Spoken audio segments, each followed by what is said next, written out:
یہ علمی اختلاف اپنی جگہ کہ آپ صلی اللہ علیہ وسلم کی پیدائش کا اصل دن یا اصل تاریخ وہ 12 ربیع الاول نہیں بنتی، یہ اپنی جگہ، لیکن عام طور پہ جو ہمارے معاشرے کے اندر مانا سمجھا پریکٹیکلی جاتا ہے وہ 12 ربیع الاول ہی کو مانا جاتا ہے۔ سورۃ التوبہ کی آیت نمبر 31 ہے۔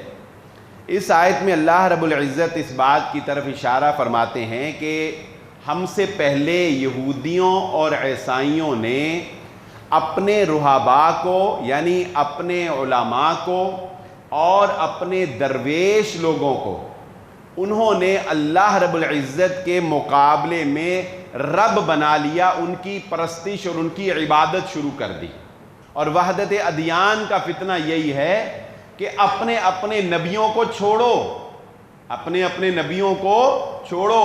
ہم موسیٰ کو چھوڑتے ہیں علیہ السلام، ہم عیسیٰ کو چھوڑتے ہیں علیہ السلام، ہم سلیمان کو چھوڑتے ہیں علیہ السلام، اور نعوذ باللہ تم بھی چھوڑو محمد الرسول اللہ صلی اللہ علیہ وسلم کو، اور ہم سارے اوپر جاتے ہیں، ہم سارے اوپر سے اولاد ہیں حضرت ابراہیم علیہ السلام کی۔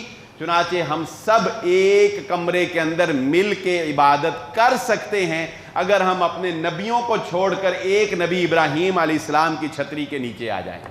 جیسا کہ آپ احباب کے بخوبی علم میں ہے کہ ربیع الاول کے مہینے کا آغاز ہو چکا ہے، اور بہرحال یہ ماہ مبارک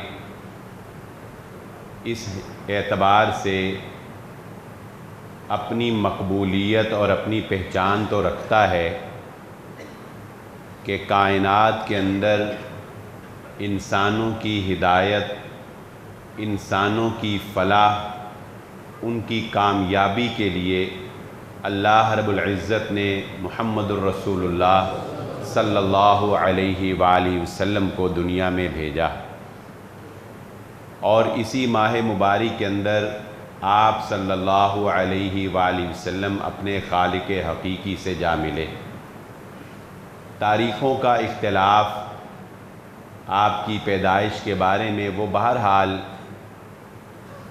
ایک اختلاف ضرور ہے، لیکن شاید میں پہلے بھی ذکر کر چکا کہ جب کوئی بات مقبول و معروف ہو جاتی ہے تو پھر اس معاشرے کے اندر اسی کے مطابق جو ہے وہ لوگوں کا طرز عمل اور لوگوں کا طریقہ اور وتیرہ بن جاتا ہے۔ یہ علمی اختلاف اپنی جگہ کہ آپ صلی اللہ علیہ وسلم کی پیدائش کا اصل دن یا اصل تاریخ وہ 12 ربیع الاول نہیں بنتی، یہ اپنی جگہ، لیکن عام طور پہ جو ہمارے معاشرے کے اندر مانا سمجھا پریکٹیکلی جاتا ہے وہ 12 ربیع الاول ہی کو مانا جاتا ہے۔ اب یہ پھر ایک الگ چیپٹر ہے کہ اس کی سیلیبریشن کے اوپر اس کو منانا، اس کو عید کا نام دینا، اور دن بدن اس کے اندر مزید اضافے ہوتے چلے جانا، یہ پھر ایک الگ چیپٹر ہے۔ لیکن ربیع الاول کے اندر ہماری گفتگو جو ہے وہ رسول اللہ صلی اللہ علیہ وآلہ وسلم کی ذات اقدس، آپ کی سیرت، آپ کی اطاعت، آپ کی فرما برداری اور صحابہ کی جان نثاری کے متعلق ہی ہوا کرتی ہے۔ اس کی ایک وجہ ہے، اور اس کی وجہ یہ ہے کہ چونکہ پورے معاشرے میں اس چیز کو سیلیبریٹ کیا جا رہا ہوتا ہے، چنانچہ ہمارا بھی حق بنتا ہے کہ ہم لوگوں کو انہی دنوں کے اندر صحیح راہ دکھائیں، انہیں صحیح راستہ بتائیں، انہیں بتائیں کہ جو کیا جا رہا ہے وہ کس نوعیت میں غلط ہے اور صحیح کیا ہے۔ اس لیے ان دنوں کے اندر ہم بھی ان موضوعات کا انتخاب کرتے ہیں جو رسول اللہ صلی اللہ علیہ وسلم کی سیرت سے وابستہ ہے۔ یہ آیت مبارکہ جو میں نے آپ کے سامنے پڑھی، یہ سورۃ التوبہ کی آیت نمبر 31 ہے۔ اس آیت میں اللہ رب العزت اس بات کی طرف اشارہ فرماتے ہیں کہ ہم سے پہلے یہودیوں اور عیسائیوں نے اپنے رہبا کو یعنی اپنے علماء کو اور اپنے درویش لوگوں کو انہوں نے اللہ رب العزت کے مقابلے میں رب بنا لیا، ان کی پرستش اور ان کی عبادت شروع کر دی۔ اور عیسائیوں نے حضرت عیسیٰ ابن مریم، حضرت عیسیٰ علیہ السلام کی جو ہے وہ گویا ان کو ہی رب مان لیا۔ حضرت عدی بن حاتم رضی اللہ تعالیٰ عنہ کہتے ہیں کہ نبی صلی اللہ علیہ وآلہ وسلم یہ آیت مبارکہ سورۃ التوبہ کی تلاوت فرما رہے تھے اور میں ان آیات کو سن رہا تھا۔ تو جب نبی صلی اللہ علیہ وآلہ وسلم کی تلاوت مکمل ہوئی تو وہ کہتے ہیں کہ میں نے نبی صلی اللہ علیہ وآلہ وسلم کو پوچھا کہ اللہ کے نبی صلی اللہ علیہ وسلم، اس آیت میں تو اللہ رب العزت فرما رہے ہیں کہ اربابا من دون اللہ، جبکہ ہم نے زمانہ جاہلیت کے اندر اپنے پادریوں کو، اپنے پوپ کو، اپنے درویشوں کو، اپنے راہبوں کو ہم نے رب نہیں مانا تھا، ہم نے ان کی عبادت نہیں کی تھی۔ ہاں ہم ان کی بات مانتے تھے، وہ ہمارے رہبر و رہنما سمجھے جاتے تھے تو ہم ان کی بات مانتے تھے، لیکن ہم ان کی پرستش کرنے والے ہوں ایسا تو نہیں تھا، ہم عبادت تو اللہ کی ہی کرتے تھے۔ تو رسول اللہ صلی اللہ علیہ وآلہ وسلم نے پوچھا، عدی ایک بات بتاؤ، کیا زمانہ جاہلیت میں ایسے نہیں ہوتا تھا کہ تمہارے راہب، تمہارے پادری جس چیز کو اللہ نے حلال کیا ہو اگر وہ اس کو حرام کر دیتے تھے تو تم اس کو حرام مان لیتے تھے، اور جس چیز کو اللہ نے حرام قرار دیا ہوتا تھا تمہارے بڑے، تمہارے رہبر رہنما اگر اللہ کی حرام کردہ چیز کو حلال کر دیتے تھے تو تم بھی اسے حلال مان لیتے تھے۔ بتاؤ ایسے ہوتا تھا کہ نہیں ہوتا تھا؟ تو حضرت عدی کہنے لگے، جی اللہ کے نبی صلی اللہ علیہ وسلم ایسے تو ہوتا تھا، اللہ کی مقرر کردہ سزاؤں کو وہ کالعدم قرار دے دیتے تھے، ہم مان لیتے تھے۔ اللہ رب العزت کی حدود کے اندر وہ تبدیلی کر دیتے تھے، ہم اس کو مان لیتے تھے۔ امیر کے لیے اور قانون ہوتا تھا، غریب کے لیے اور قانون ہوتا تھا، ہم اس کو مان لیتے تھے۔ امیر غلطی کرتا تھا تو وہ اس کے لیے چند پیسوں کے عوض بخشش تھی، غریب غلطی کرتا تھا تو اس کو کوڑوں کی سزا ملتی تھی۔ ہم ان کی حلال و حرام تعزیرات میں تبدیلی، احکامات میں تبدیلی، حدود اللہ میں تبدیلی، ہاں یہ ہم سب کچھ مانتے تھے، لیکن ان کو کوئی سجدے نہیں کرتے تھے۔ اللہ کے نبی صلی اللہ علیہ وآلہ وسلم نے فرمایا، عدی اللہ کی حلال کردہ چیزوں کو حرام قرار دینے والے کو مان لینا ہی ایسے ہے جیسے کہ اللہ کے علاوہ کسی اور کی پرستش کرنا۔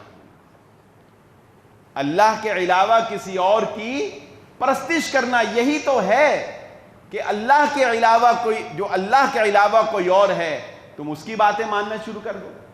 یہ بات ذہن نشین رکھ لیں کہ شریعت محمدیہ صلی اللہ علیہ وآلہ وسلم میں کسی بھی چیز کو حلال کرنے کا اختیار اور کسی بھی چیز کو حرام کرنے کا اختیار وہ صرف اور صرف اللہ کے پاس اور اللہ کے نبی محمد الرسول اللہ صلی اللہ علیہ وآلہ وسلم کے پاس۔ یہ بات بھی اپنے ذہنوں کے اندر تازہ رکھیں کہ آج کل جو ایک فتنوں میں سے ایک فتنہ یہ بھی ہے کہ جو وحدت ادیان کا فتنہ دنیا کے اندر پروموٹ کیا جا رہا ہے، اور وحدت ادیان کا فتنہ یہی ہے کہ اپنے اپنے نبیوں کو چھوڑو، اپنے اپنے نبیوں کو چھوڑو۔ ہم موسیٰ کو چھوڑتے ہیں علیہ السلام، ہم عیسیٰ کو چھوڑتے ہیں علیہ السلام، ہم سلیمان کو چھوڑتے ہیں علیہ السلام، اور نعوذ باللہ تم بھی چھوڑو محمد الرسول اللہ صلی اللہ علیہ وسلم کو، اور ہم سارے اوپر جاتے ہیں، ہم سارے اوپر سے اولاد ہیں حضرت ابراہیم علیہ السلام کی۔ چنانچہ ہم سب ایک کمرے کے اندر مل کے عبادت کر سکتے ہیں اگر ہم اپنے نبیوں کو چھوڑ کر ایک نبی ابراہیم علیہ السلام کی چھتری کے نیچے آ جائیں۔ کہنے کو یہ کتنی اچھی بات لگتی ہے، اتحاد کی بات لگتی ہے، لیکن ہمارا ایمان ہی باقی نہیں رہتا، ہم مسلمان ہی نہیں رہتے اگر ہم اس بات کو مان لیں، کیونکہ محمد فرق بین الناس، محمد صلی اللہ علیہ وآلہ وسلم کی ذات اقدس وہ ذات ہے کہ جہاں پہ آ کے فرق پتہ چل جائے گا کہ یہ بندہ امت محمدیہ میں ہے یا یہ اس سے پہلے کا فرد ہے، یہ امت محمدیہ سے خارج ہے۔ قادیانیوں کو کافر قرار دے جانے کی ایک بنیادی وجہ کیا ہے کہ انہوں نے اپنے آپ کو محمد الرسول اللہ صلی اللہ علیہ وسلم کی چھتری سے نکال لیا، کسی اور کو نبی مان لیا اور کسی اور کی چھتری کے نیچے چلے گئے، جبکہ ہمارے ایمان کا یہ حصہ ہے کہ خاتم النبیین محمد الرسول اللہ صلی اللہ علیہ وسلم کی طرف۔ چنانچہ نبی صلی اللہ علیہ وسلم نے فرمایا ہے میرے صحابہ دیکھنا میرے بعد کہیں ایسا نہ ہو کہ تم میں سے کوئی شخص ٹیک لگا کر بیٹھا ہوا ہو اور کوئی آنے والا اور اس کو میری بات کے بارے میں خبر دے اور وہ یہ کہے کہ نہیں، ہمارے پاس صرف اور صرف اللہ کی کتاب قرآن ہے، جو اس میں حلال ہے وہ حلال ہے، جو اس میں حرام ہے وہ حرام ہے۔ رسول اللہ صلی اللہ علیہ وسلم فرمایا نہیں، حقیقت کیا ہے؟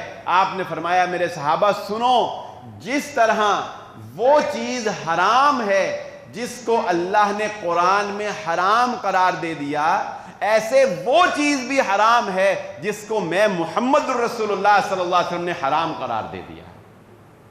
یہ گدھا جو ہے، گدھے کا گوشت کا جو ایشو پاکستان میں رہتا ہے، گھریلو گدھا، اس کی حرمت آپ کو کہیں قرآن مجید کے اندر نہیں ملے گی، لیکن ہم اس کو کیوں حرام مانتے ہیں، کیوں چھاپے مارے جاتے ہیں، کیوں پکڑے جاتے ہیں اور کیوں اس کے اوپر پابندی ہے؟ اس لیے کہ محمد الرسول اللہ صلی اللہ علیہ وآلہ وسلم نے اپنے فرامین میں احادیث مبارکہ میں گھریلو گدھے کو حرام قرار دے دیا، جس طرح قرآن مجید میں مردار حرام ہے، اسی طرح گھریلو گدھا جو ہے وہ بھی حرام ہے، کیونکہ محمد الرسول اللہ صلی اللہ علیہ وسلم کی حرام کردہ چیزیں بھی اسی طرح حرام ہیں۔ اس لیے یہ دونوں باتیں جو ہیں یہ ہمیں سمجھ لینی چاہیے کہ ایک تو یہ بات کہ جہاں پر بات آ جائے نا محمد الرسول اللہ صلی اللہ علیہ وسلم کی، وہاں پر کسی اور کی بات سنی جا سکتی نہیں، وہاں چونکہ چنانچہ کیا جا سکتا نہیں، ہر بندے کی بات کو چیلنج کیا جا سکتا ہے اور کائنات کے اندر ہر انسان کی بات جو ہے وہ غلط ہو سکتی ہے۔ اگر کسی کی بات کو نہ چیلنج کیا جا سکتا ہے اور نہ وہ غلط ہو سکتی ہے تو وہ بات صرف اور صرف محمد الرسول اللہ صلی اللہ علیہ وسلم کی بات۔ اور میں یہاں آپ لوگوں کے لیے یہ بھی واضح کرتا چلوں کہ ہمارا اور اہل تشیع کا، یعنی اہل سنت والجماعت کا اور اہل تشیع کا بہت سے اختلافات میں سے ایک بہت بڑا اختلاف یہ بھی ہے کہ ہم یہ کہتے ہیں دین صرف وہ ہے جو محمد رسول اللہ صلی اللہ علیہ وسلم کی بات ہے، اور وہ کہتے ہیں کہ ہاں نبی کی بات تو ہے لیکن امام کی بات بھی اسی طرح دین ہے جس طرح محمد رسول اللہ صلی اللہ علیہ وسلم کی بات دین ہے۔ اسی لیے تو امام نے کہا کہ فلاں عمل پر اتنا ثواب ہوگا۔ چلیں یہ مسئلہ بھی آج کلیئر کر لیتے ہیں، بات آئی ہے ذہن میں تو سمجھ لیتے ہیں۔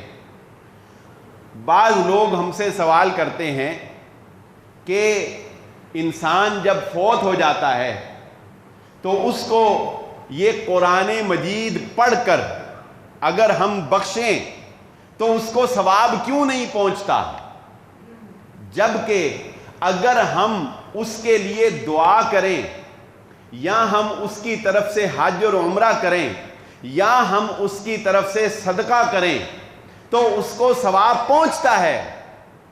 باتوں میں تضاد آ گیا آپ کی، سوال کرنے والے کہتے ہیں کہ آپ کی باتوں میں تضاد ہے کہ دعا بھی عبادت ہے، آپ کہتے ہیں دعا مرنے والے کو فائدہ دیتی ہے، یہ قرآن پڑھا فائدہ کیوں نہیں دیتا؟ 4-10 بچے اکٹھے کر کے ہم قرآن پڑھا کے کہتے ہیں کہ یہ ہمارے فلانے بزرگ کو اس کا اتنا ثواب پہنچ جائے، یہ کیوں نہیں پہنچتا؟ 2 نفل پڑھ کے ثواب کیوں نہیں پہنچتا؟ تو اس سوال کے جواب سے ہی انشاءاللہ ہمیں بات سمجھ آ جائے گی کہ محمد الرسول اللہ صلی اللہ علیہ وآلہ وسلم کا مقام و مرتبہ کیا ہے۔ اب مجھے بتائیے، ثواب جو کسی بھی عمل کا ہے، مثلا قرآن مجید کا ایک حرف الف لام میم، یہ 3 حرف میں نے پڑھے، مجھے ایک حرف کے بدلے 10 نیکیاں انشاءاللہ الحمدللہ 10 نیکیاں میرے نامہ اعمال میں لکھ دی گئیں۔ یہ جو 10 نیکیاں میرے نامہ اعمال میں لکھ دی گئیں، یہ مجھے کس نے بتایا کہ میرے نامہ اعمال میں 10 نیکیاں ایک حرف کے بدلے لکھی جائیں گی؟ یہ بتانے والے کون ہیں؟ محمد الرسول اللہ صلی اللہ علیہ وسلم۔ اور یہ نیکیاں مجھے دی کس نے؟ یہ نیکیاں مجھے دی کس نے؟ یہ دینے والا کون ہے؟ یہ دینے والی ذات ہے، وہ اللہ کی ذات۔ اور محمد رسول اللہ صلی اللہ علیہ وسلم کو کس نے بتایا؟ جس نے دینی ہے نیکیاں اس نے ہی بتانا ہے نا کہ اے محمد صلی اللہ علیہ وسلم فلان عمل کرو گے اتنی نیکیاں دوں گا، فلاں عمل کرو گے اتنا ثواب دوں گا۔ یہ بتانے والا کون ہے؟ محمد رسول اللہ صلی اللہ علیہ وسلم کو اللہ کی ذات۔ اب اللہ نے محمد صلی اللہ علیہ وآلہ وسلم کو بتایا کہ یہ عمل ہوگا اتنا ثواب ہوگا، یہ عمل ہوگا اتنی نیکی ہوگی۔ اب وہ جو بندہ فوت ہو گیا، اب اس کو ثواب کس نے دینا ہے؟ اس کو ثواب کس نے دینا ہے؟ اللہ نے دینا ہے نا۔ کسی اور کوئی اور ثواب دے سکتا ہے؟ بتائیں، کوئی اور عمل کا ثواب دینے والی ذات موجود ہے دنیا میں، کائنات میں؟ نہیں، ثواب تو دینا ہے اللہ نے۔ تو مجھے لاجیکلی سی بات ہے، مجھے بتائیں، یہ بات اللہ ہی بتا سکتا ہے نا کہ مرنے والے کو میں نے کس عمل کا ثواب دینا ہے اور کس کا نہیں دینا؟ کوئی اور بتا سکتا نہیں۔ اب اللہ نے اپنے نبی محمد صلی اللہ علیہ وآلہ وسلم کو بتایا کہ اے محمد صلی اللہ علیہ وسلم، جب میرے بندے مرنے والے کے لیے مجھ سے دعا کرتے ہیں تو ان کی دعا کی وجہ سے میں مردے کو فائدہ پہنچاتا ہوں۔ اللہ کے نبی صلی اللہ علیہ وسلم نے ہمیں بتایا کہ مرنے والے کی طرف سے حج اور عمرہ کیا جا سکتا ہے۔ نبی صلی اللہ علیہ وآلہ وسلم نے سوال کرنے والے کے سوال کے جواب میں بتایا کہ اگر تم اس کی طرف سے پانی کا کنواں لگاؤ گے، مرنے والے کی طرف سے صدقہ کرو گے تو اس کو ثواب پہنچے گا۔ اگر اس کی زکوٰۃ رہتی ہے، اگر اس کے اوپر قرض ہے، ادا کرو گے، ادا ہو جائے گا۔ اس کے ذمے روزے ہیں، رکھو گے، روزے رکھے جائیں گے، اس کے طرف سے معافی ہو جائے گی۔ اب جو نبی ہمیں یہ بتا سکتے ہیں کہ کون کون سی چیزیں فائدہ دیتی ہیں، وہ یہ کیوں نہیں بتا دیتے کہ قرآن بھی اکٹھے بیٹھ کے پڑھ لیتے، یہ بھی فائدہ پہنچائے گا؟ اس نے نہیں بتایا نا۔ اس نبی محمد الرسول اللہ صلی اللہ علیہ وسلم نے ہمیں نہیں بتایا کہ بچوں کو اکٹھا کر کے کھجور کی گٹلیوں کے اوپر اگر قرآن پڑھو گے تو یہ بھی مرنے والے کو فائدہ پہنچائے گا۔ چنانچہ ہم کیا کہتے ہیں؟ دین اتنا ہے جتنا محمد رسول اللہ صلی اللہ علیہ وسلم نے بتایا۔ جو نبی صلی اللہ علیہ وسلم نے نہیں بتایا وہ دین نہیں ہے۔ اب اپنی طرف سے کوئی کہے کہ میں یہ بھی کر لوں، یہ بھی کر لوں، یہ بھی کر لوں، اور ہمیں کہے کہ بھی اس کا پہنچتا ہے تو اس کا کیوں نہیں پہنچتا، تو سادہ سا جواب ہے کہ اس کا اس لیے نہیں پہنچتا کہ جس نے پہنچانا ہے وہ نہیں مانتا کہ اس کا پہنچے گا۔ جس نے پہنچانا ہے وہ بتاتا ہی نہیں ہے کہ اس کا پہنچے گا، وہ جس کا بتاتا ہے وہ ہم کرتے ہیں۔ تو یہی بات سمجھ لیجئے کہ محمد رسول اللہ صلی اللہ علیہ وآلہ وسلم کے پیدائش کے دن کے بارے میں اللہ کے نبی صلی اللہ علیہ وسلم کی زندگی میں بھی یہ ایام آئے، صحابہ کی زندگی میں بھی یہ ایام آئے، مگر نبی صلی اللہ علیہ وسلم نے اور صحابہ نے کسی طرح بھی نبی صلی اللہ علیہ وآلہ وسلم کی پیدائش کے دن کو سیلیبریٹ نہیں کیا ہے۔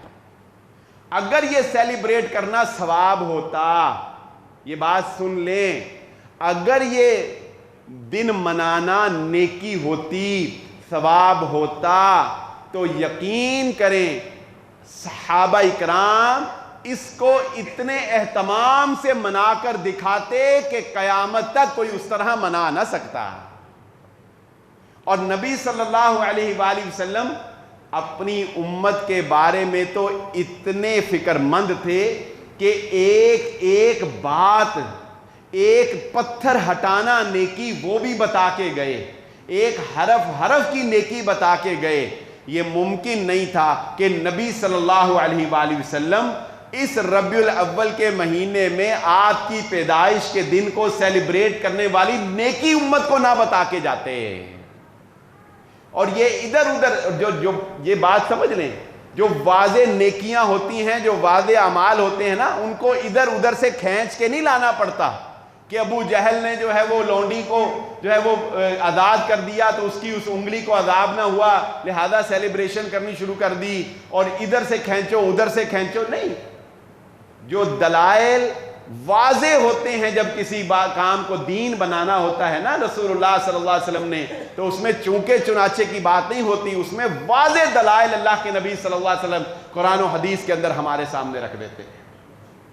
اور دین نام ہے، جیسا کہ ہم نے اس ابھی پہلی حدیث میں پڑھا، دین کا مزاج یہ نہیں ہے. اگر آپ نبی صلی اللہ علیہ وسلم کی زندگی کی ساری سیرت پڑھیں گے نا تو دین کا مزاج سیلیبریشن ہے ہی نہیں. یہ منانا، سیلیبریٹ کرنا، انٹرٹین کرنا، یہ دین کا مزاج نہیں ہے. اور ہم کئی سالوں سے یہ بات کہہ رہے ہیں کہ جیسے جیسے اس دن کو منانے کی ریت پکی ہوتی چلی جائے گی، اس میں خرافات میں اضافہ ہوتا چلا جائے گا. نعتوں کی جگہ پر ایسی ویڈیوز اب میں اور آپ دیکھ سکتے ہیں اپنے موبائل میں کہ نعتوں کی جگہ پر گانے لگائے جانے لگے. اب گانوں کے اوپر ڈانس کیا جانے لگا. اب کیک پر نبی صلی اللہ علیہ وآلہ وسلم کا نام لکھ کر کیک کاٹا جانے لگا. اب اس سے آگے کام ہوگا خواتین کا اور مردوں کا، نوجوانوں کا مخلوط ہو کر، بے پردہ ہو کر باہر نکلنا. یہ سب کچھ ہم دیکھ رہے ہیں. اور اس دن کو ٹک ٹاک کے اوپر مشہور ہونے کے لیے ویڈیوز بنا کے اپلوڈ کرنا. کسی مکتبہ فکر کے عالم دین سے پوچھ لیجئے، چاہے وہ بریلوی مکتبہ فکر کا ہو، چاہے وہ دیوبند مکتبہ فکر کا ہو، اس سے پوچھے بھائی بتاؤ کیا یہ سب کچھ جو ہو رہا ہے یہ محمد عربی صلی اللہ علیہ وآلہ وسلم کا سکھایا ہوا دین ہو سکتا ہے؟ نہیں ہو سکتا. وہ کہے گا نہیں ہو سکتا، اس کا سر جو ہے وہ جھک جائے گا. لیکن اب کیا کریں؟ اب گیم ہاتھ سے نکل چکی، اب ان کے ہاتھ میں بھی نہیں رہی کہ وہ اس کو روک سکیں. اس لیے ہم پہلے دن سے کہتے ہیں کہ بدعات کا راستہ بند ہونا چاہیے. یہ رکتی نہیں ہے، یہ آگے سے آگے بڑھتی چلی جاتی ہیں کیونکہ ان کی اصل کوئی نہیں ہوتی. اصل جس کی ہے وہ صرف محمد الرسول اللہ صلی اللہ علیہ وسلم کی بات ہے. اور صحابہ کی زندگیاں اگر ہم پڑھ کے دیکھیں تو یقین مانیے، میں ایک دو واقعات آپ کے سامنے رکھنا چاہتا ہوں کہ عمل کہتے کس کو ہیں. ہم نے تو دین میں بھی اپنی انٹرٹینمنٹ ڈھونڈ لی، اپنی تفریح جو ہے وہ ہم نے کہا چلو دین کا دین اور شغل کا شغل، تفریح کی تفریح، دل بھی خوش ہو جائے گا، دین بھی ہو جائے گا. لیکن اگر عمل کی بات دیکھیں نا تو عمل پتہ ہے کسے کہتے ہیں؟ اللہ اکبر. حضرت سعد بن ربیع رضی اللہ تعالی عنہ، ہم اپنے گریبان میں جھانکے تو ایسے لگتا ہے، جب صحابہ کے واقعات پڑھتے تو ایسے لگتا ہے کہ ہم منافق ہیں، ہم مومن نہیں ہیں، ہم ایمان کے اس لیول کو پہنچ ہی نہیں سکتے، ہم سمجھ ہی نہیں سکتے ان کی کیفیت کیا تھی. غزوہ احد میں شہید ہونے والے صحابہ میں ایک نام تھا حضرت سعد بن ربیع رضی اللہ تعالیٰ عنہ. جب میدان جنگ ختم ہو گیا، اللہ کے نبی صلی اللہ علیہ وآلہ وسلم نے حضرت عبداللہ بن عبد الرحمن رضی اللہ تعالیٰ عنہ کو کہا کہ کوئی ہے جو دیکھے کہ سعد کہاں پہ ہے، یا کہ کہیں زخمی ہیں، کہاں ہیں. جنگ میں بہت نقصان ہوا، مسلمانوں کو بھی شہید ہوئے بہت. چنانچہ حضرت عبداللہ کہتے ہیں کہ میں نے کہا اللہ کے نبی صلی اللہ علیہ وسلم میں دیکھتا ہوں. تو کہتے ہیں کہ میں جب لاشوں کے اوپر سے چلتا ہوا میدان جنگ میں غزوہ احد میں جب دیکھا تو چند لاشوں کے درمیان مجھے زخمی حالت میں حضرت سعد رضی اللہ تعالیٰ عنہ نظر آئے. میں نے آخری سانسیں تھیں، آخری لمحات تھے، میں نے کہا سعد، اللہ کے نبی صلی اللہ علیہ وآلہ وسلم نے مجھے بھیجا ہے کہ میں دیکھوں سعد زندوں میں سے ہے کہ سعد شہیدوں میں سے ہے. تو حضرت سعد کہتے ہیں عبداللہ نبی صلی اللہ علیہ وسلم کو بتانا سعد زندوں میں نہیں، سعد شہیدوں میں سے ہے. پھر کہنے لگے عبداللہ اللہ کے نبی صلی اللہ علیہ وآلہ وسلم کو میرا ایک پیغام دینا کہ میں اللہ سے دعا کرتا ہوں کہ اللہ تعالیٰ آپ کو بہترین اجر عطا فرمائے جو اس نے اپنے نبیوں کو، جو اس نے اپنی قوموں کی طرف بھیجا، جو اس نے اپنے نبیوں کو اجر عطا فرمایا، اللہ آپ کو وہ بہترین اجر عطا فرمائے. اور انصار کے یہ سردار آدمی تھے. کہنے لگے عبداللہ میری قوم کو ایک پیغام دینا، انصاریوں کو ایک پیغام دینا، اور وہ پیغام روح میں اتر جانے والا ہے. اللہ کی قسم ہم کیا ہے، ہماری حیثیت کیا ہے، ہماری اوقات کیا ہے.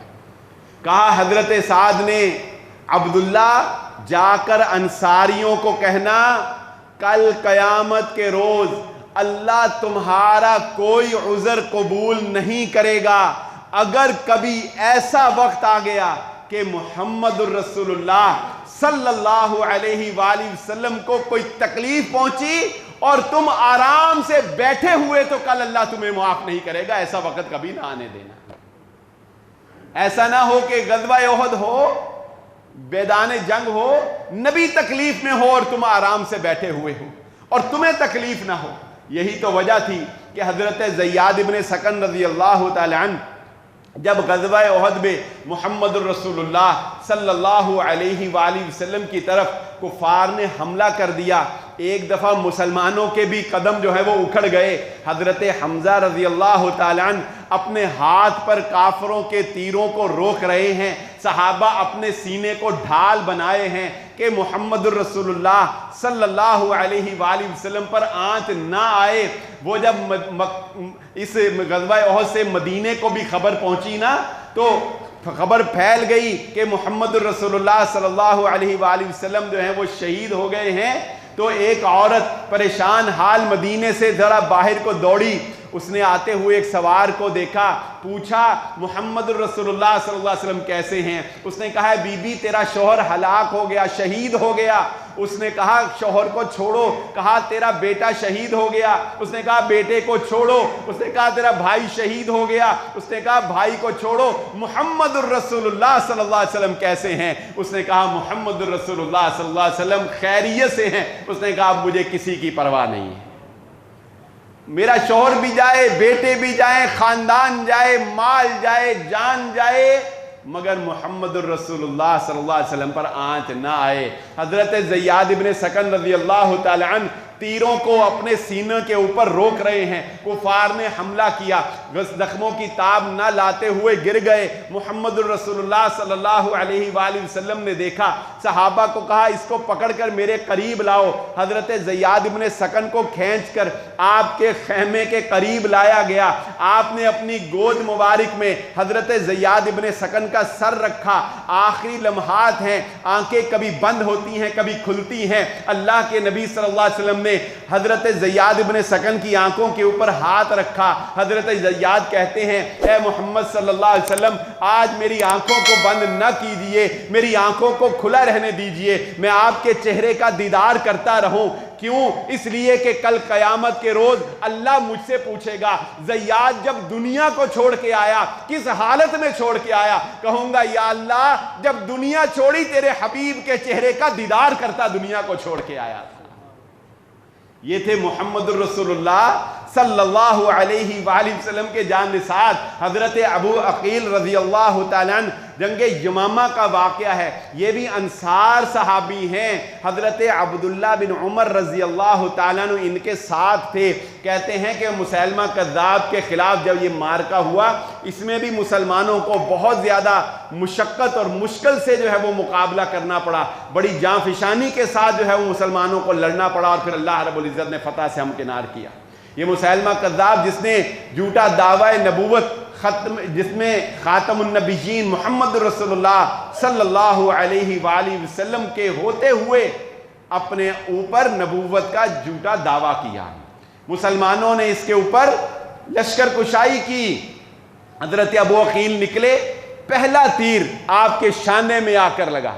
حضرت عبداللہ بن عمر کہتے ہیں تیر جو ہے وہ آپ کے دائیں کندھے اور دل کے درمیان میں لگا, زخمی ہو گئے. آپ کو کھینچ کر خیمے میں لایا گیا, خیمے میں لٹایا گیا. جنگ شروع ہو گئی. جنگ میں مسلمانوں کو پیچھے سے حملہ کرنے کی ضرورت پیش آئی. ایک صحابی انصاری, انہوں نے اونچی آواز میں کہا, اے مسلمانوں کی جماعت, اے انصار کی جماعت, حنین کی جنگ کا منظر تازہ کرو, مسلمانوں کو ضرورت ہے, پلٹ کر حملہ کرو پیچھے سے. حضرت ابو عقیل کہتے ہیں کہ اسی حالت کے اندر بازو زخمی ہے, پٹی کو لپیٹا اور اٹھ کر میدان جنگ کی طرف چل پڑے. حضرت عبداللہ بن عمر نے کہا, ابو عقیل آپ زخمی ہیں؟ کہا, عبداللہ نہیں, آج پکارنے والے نے پکارا ہے, اب ابو عقیل بیٹھا رہا تو مومن کون کہے گا؟ اب ابو عقیل بیٹھا رہا تو مجھے مومن کون کہے گا؟ حضرت عبداللہ فقی آدمی تھے نا, کہنے لگے کہ ابو عقیل, پکارنے والے نے زخمیوں کو نہیں پکارا, صحت مند لوگوں کو پکارا ہے, اس نے زخمیوں کو نہیں پکارا. حضرت ابو عقیل کہنے لگے, نہیں عبداللہ, اب میرا ایمان گوارا نہیں کرتا کہ جب میدان جنگ سے پکار آئی, انصار کو, ایمان والوں کو پکارا تو میں باقی رہوں. حضرت عبداللہ کہتے ہیں کہ حضرت ابو عقیل تلوار لے کر اس زخمی ہاتھ کے ساتھ لڑے. میں نے دیکھا کہ میدان جنگ میں آپ کے اس کندھے کو آپ کے تن سے جدا کر دیا گیا, آپ کا کندھا اتار دیا گیا, آپ پھر بھی میدان جنگ کا حصہ بنے رہے, یہاں تک کہ جب آخری لمحہ آیا تو میری طرف سر اٹھا کر پوچھا, عبداللہ جنگ کس حال میں ہے؟ میں نے کہا, ابو عقیل, جنگ میں اللہ نے مسلمانوں کو غلبہ دے دیا ہے.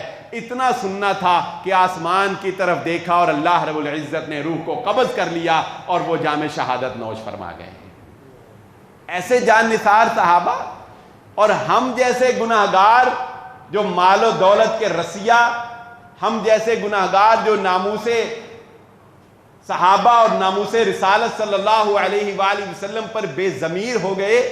نہیں, ہمارا ان سے کوئی تقابل نہیں, ہمارا ان سے کوئی موازنہ نہیں. ہاں, یہ عمل کی دنیا ہے. نبی صلی اللہ علیہ وآلہ وسلم کے صحابہ کی دنیا یہ عمل کی دنیا ہے, یہ محبت کی دنیا ہے. اور یہ ایسی محبت کی دنیا ہے کہ ایک صحابی آ کر اللہ کے نبی صلی اللہ علیہ وآلہ وسلم کو کہتے ہیں, اے اللہ کے نبی صلی اللہ علیہ وسلم, آج کے نوجوان اس واقعے کو ذرا غور سے سنیں, کیونکہ محبت تو ایک جذبہ ہے. یہ کسی غیر محرم لڑکی سے کر لو تو تمہاری مرضی, یہ کسی نیک آدمی سے کر لو تو تمہاری مرضی, یہ اللہ کے نبی سے کر لو, یہ اللہ سے کر لو, یہ تمہارا انتخاب ہے. صحابہ نے کس سے کی اور کس طرح کی؟ اللہ کے نبی صلی اللہ علیہ وسلم کے پاس آئے, آ کر کہا, اے اللہ کے نبی صلی اللہ علیہ وسلم, اپنے دل کی نا ایک کیفیت ہے, آپ سے بیان کرنا چاہتا ہوں. نبی صلی اللہ علیہ وسلم نے پوچھا, کیا؟ کہتے ہیں, میں کچھ دیر آپ کے چہرہ مبارک کو نہ دیکھوں تو میں اداس ہو جاتا ہوں, آپ کے چہرے پر نظر نہ پڑے تو میں اداس ہو جاتا ہوں, پریشان ہو جاتا ہوں. تو اس میں کون سی پریشانی والی بات تھی؟ نبی صلی اللہ علیہ وسلم موجود تھے, آپ صلی اللہ علیہ وسلم نے کہا, جب دل چاہے آ کے دیکھ لیا کرو. کہا, اللہ کے نبی صلی اللہ علیہ وسلم, پریشانی دنیا کی نہیں, پریشانی آخرت کی ہے. کیا؟ کہا, آپ امام الانبیاء, خاتم النبیین, مقام محمود و مقام وسیلہ کے حقدار, کہاں آپ, کہاں میں خاکسار. میں جنت میں آپ کے اس اعلیٰ مقام تک تو نہیں پہنچ سکتا, تو میں پریشان تو یہ ہوں, دنیا میں تو آپ کا دیدار کر کے آنکھوں کو ٹھنڈک پہنچا لیتا ہوں, جنت میں آپ کا دیدار کیسے کروں گا؟ جنت میں آپ کا دیدار کیسے کروں گا؟ اللہ کے نبی صلی اللہ علیہ وآلہ وسلم نے پوچھا, ہے میرے جان نثار صحابی, یہ بتا, ماذا عادت لہا, جنت میں جانے کے لیے تو نے تیاری کیا کی ہے؟ کمال جائیں ان کی عاجزی اور انکساری پر.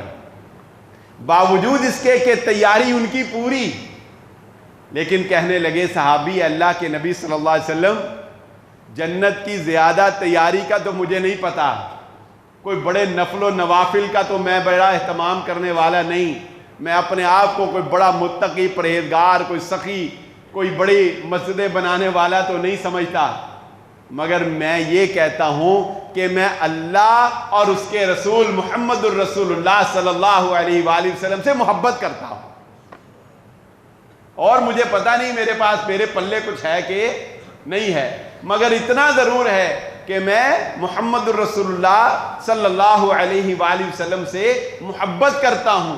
اللہ کے نبی صلی اللہ علیہ وسلم نے فرمایا اے میرے صحابی پھر خوش ہو جا، قیامت والے دن انسان اسی کے ساتھ ہوگا جس سے وہ محبت کرتا ہوگا، جس سے انسان محبت کرتا ہوگا، لیکن محبت دعوے کی محبت نہیں، محبت زبان کی محبت نہیں، محبت وہ جو صحابہ اکرام نے کر کے دکھائی۔ آخری واقعہ سن لیں، واقعہ تو اس پر بہت ہے۔ عروہ بن مسعود ثقفی، صلح حدیبیہ ہونے لگا، کافروں کی طرف سے جسے مذاکرات کے لیے منتخب کر کے بھیجا گیا وہ عروہ بن مسعود ثقفی تھے۔ جب مذاکرات کی بات چیت چلی نا تو وہ واپس آئے، مکے والوں کے پاس واپس آئے۔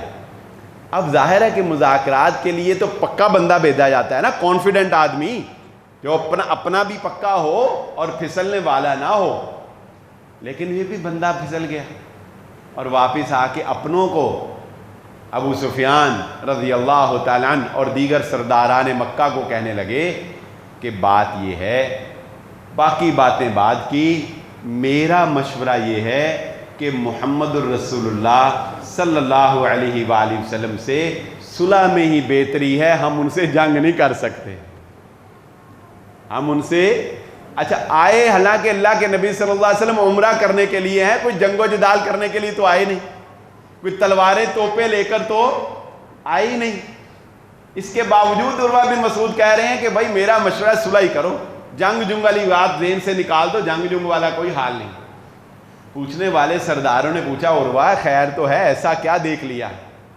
تو عروہ کہنے لگے میں جہاں دیدہ آدمی ہوں، میں مکے کی چار دیواری میں نہیں رہتا، میں نے قیصر و کسریٰ کے تختوں کو دیکھا ہے، میں نے شام کے محلات میں بیٹھ کر کھانے کھائے ہیں، میں سفیر آدمی ہوں، دنیا پھرا ہوں، دنیا دیکھی ہے، جیسی تابعداری اور جان نثاری اور جان نچھاور کرنا میں نے محمد کے جان نثاروں میں دیکھا، میں نے کسی اور میں نہیں دیکھا۔ انہوں نے کہا کیا دیکھا؟ اس نے کہا سنو میں نے کیا دیکھا، میں نے یہ دیکھا کہ محمد الرسول اللہ صلی اللہ علیہ وآلہ وسلم اگر وضو کرنے لگتے ہیں تو ان کے جان نثار ان کے وضو کے قطروں کو زمین پر نہیں گرنے دیتے، میں نے یہ دیکھا کہ ان کے جسم اطہر پر اگر پسینہ آتا ہے تو ان کے جان نثار ان کے پسینے کو شیشیوں میں سنبھال کے رکھتے ہیں، میں نے یہ دیکھا کہ اگر محمد عربی کے بال اترتے ہیں تو ان کے بال بھی ان کے جان نثار شیشیوں میں سنبھال لیتے ہیں، میں نے یہ دیکھا کہ وہ تو محمد عربی کے لعاب سے بھی شفا کے لیے طلبگار ہیں، جس کے ایسے جان نثار ہوں تم اسے شکست نہیں دے سکتے، میں نہیں مانتا صلح کر لو، لڑائی کی بات نہ کرو، جنگ کی بات نہ کرو، وہ ماننے والے ہیں۔ اور صحابہ نے مان کر دکھایا محمد الرسول اللہ صلی اللہ علیہ وسلم۔ تو لب لباب اور خلاصہ کلام آج کی گفتگو کا یہی ہے کہ دین وہ ہے جو محمد الرسول اللہ صلی اللہ علیہ وآلہ وسلم نے عمل کر دیا، صحابہ کو دین سکھا دیا۔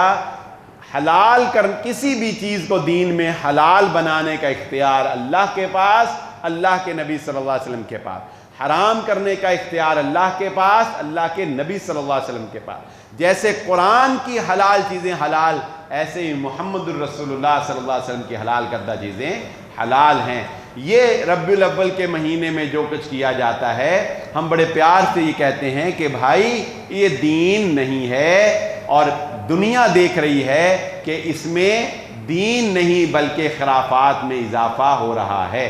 اور آخر میں آپ کے سامنے چند واقعات صرف یہ سمجھانے کے لیے رکھے کہ دین والے، دین پر عمل کرنے والے جانثار جو محمد رسول اللہ صلی اللہ علیہ وسلم پر جانیں نچھاور کرتے تھے، ان کی محبت کا عالم کیا تھا، ان کی چاہت کا عالم کیا تھا، ان کے ایمان کو دیکھ کر، ان کی چاہت کو دیکھ کر، ان کی تابع داری اور فرما برداری کو دیکھ کر ہمیں تو ایسے لگتا ہے کہ جیسے ہمارے پلے کچھ نہیں، لیکن ہم اللہ رب العزت سے دعا گو ہیں کہ اللہ تعالیٰ قیامت والے دن ہمیں بھی محمد الرسول اللہ صلی اللہ علیہ وآلہ وسلم اور آپ کے اصحاب کا جنت میں ساتھ نصیب فرما دے۔